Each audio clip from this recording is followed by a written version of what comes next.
I'm Peter Richardson. I'm the Chief Scientific Officer of Mallinckrodt Pharmaceuticals. We're a company that covers a variety of diseases, but we recently had approval of product Terlipressin for treatment of patients with hepatorenal syndrome, AKI.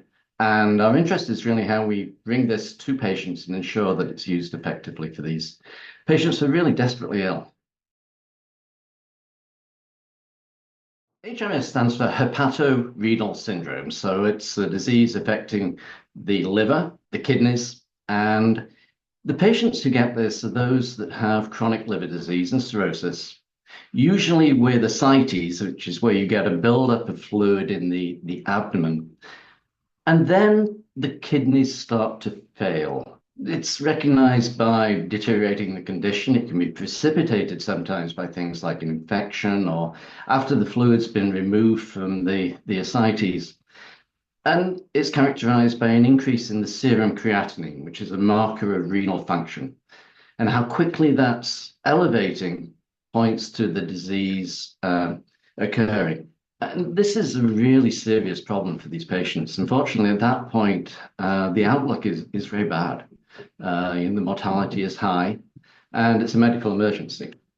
And really, the only effective treatment eventually is hepatic transplant at that point. The treatment of this is something that can be impacted by therapies such as Terlipressin. And so identifying this and being aware of how you make the diagnosis, how you can intervene, and then maybe give the opportunity for the hepatic failure to recover or hepatic transplant to occur is something that we're bringing as part of the improvements in management of this condition. There are about 45,000 patients each year in America that have HRS, and this always occurs on the background of cirrhosis where the liver is failing.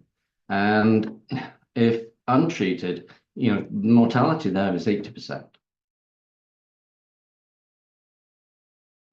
Unless the underlying cause of the hepatic failure is removed, then hepatic transplant is the only eventual treatment. But Terlivaz is now the first and indeed the only approved treatment for this condition of HRS type 1, as it was called, now called acute kidney injury associated with HRS. They're treated with Terlivaz, which is a synthetic vasopressin analog.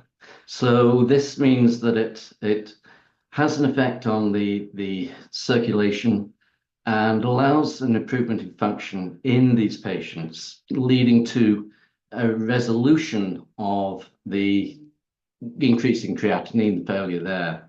And that allows them to avoid things such as needing dialysis and allows the opportunity for them to get to hepatic transplant.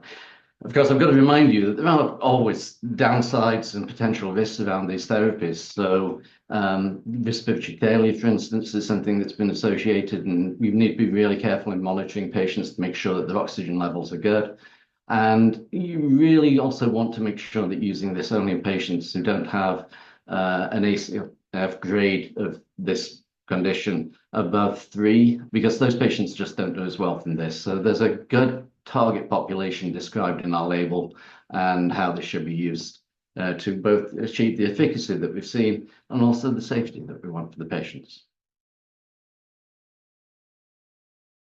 What we were presenting at AASLD was the analysis from the 3 major studies that have been conducted over the years, which were the confirmed study, the reverse study, and the study going by the catchy name of OT0401, which were phase 3 studies done with this over a period of several years. And the intent here was to look at pooling these data and following a cohort analysis to see the potential of waiting until day 4 to really assess the response to therapy and after at least 12 doses of Terlivaz had been given. And the pooled analysis assessed outcomes of this by dose given to patients, and patients are receiving placebo or active treatment every 6 hours. And initially they're given a dose of 1 milligram, and then increased to 2 milligram every 6 hours on day 4. If the serum creatinine had decreased, but by less than 30% from baseline, HRS reversal was they were treated. HRS reversal was defined as a greater than level of 1 to 1.5 milligrams per deciliter while on treatment up to 24 hours after the last dose by the end of treatment. In the Terlivaz group, about a third, 33.6% of patients achieved reversal of their HRS, whereas only 16 or 16.8% of patients in the placebo group. Among responders, most Terlivaz treated patients received greater than 12 doses, and the mean change in their serum creatinine was a decrease of less than 1 milligram per deciliter prior to day 4. Among Terlivaz responders on day 4, the mean change in serum creatinine was about 1 milligram per deciliter among responders, equivalent to a greater than 30% decrease from baseline and a greater decline than non-responders. So we're really trying to see the responses, what it means to take this out to day 4 and evaluate patients at that point before thinking of discontinuing therapy. And among those who achieved HRS reversal by the end, most patients did need at least 12 doses of treatment with Terlivaz, indicating that really Terlivaz should be used for an adequate amount of time. Here, the data would suggest it's 4 days before treatment effect is really assessed. Prior to the approval of Terlivaz, there wasn't an FDA-approved treatment for these patients with HRS undergoing a rapid reduction in kidney function.